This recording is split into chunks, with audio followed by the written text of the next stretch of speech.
Makan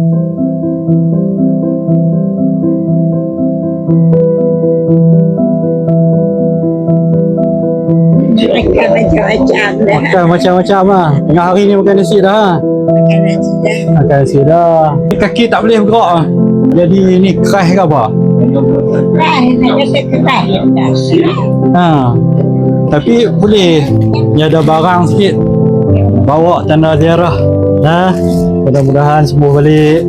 InsyaAllah, insyaAllah. Ha? Okay bang. Jom. Jom lah. Baik. 2 tahun? Ya, 3 tahun? sendiri ya. Ha. Takkan 3 tahun lah. Bila dia tengah Dah tu ada jumpa penuri apa semua tu. Takkan 3 tahun lah. 3 tahun lah. Ya. Omong buyung tu bukan ada. Ziarah ada bawa barang sikit. Ha? Mudah-mudahan sembuh balik. Tolong-tolong kami. No? Aduh lah. Sabar. Rehat. Rehat.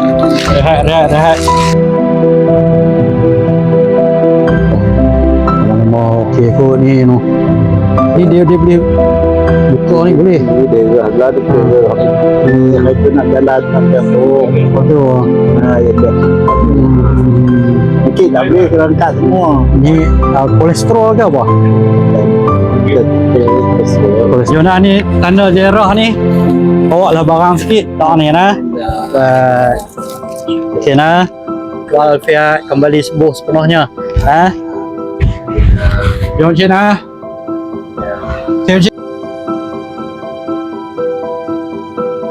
Cik, makan apa dah? Lagi Ryan? Makan lah, no. Ryan sedap. Darah pun cantik, no. Darah masa jadi seperti 40 Ha, bawah 80. cantik lah. Kau kesan-kesan hak lama dah. Dia tahun dulu biasa jadi juga sekali. Tangan, nampak ni, kemai. Muka merah tu. Original dekat kau lah. Ha, tu lah. Sebab dia lalu makan. Dia lalu makan. Lalu nah. Mudah-mudahan sembuh balik nah. Tanda ziarah ada barang sikit lah. Ha?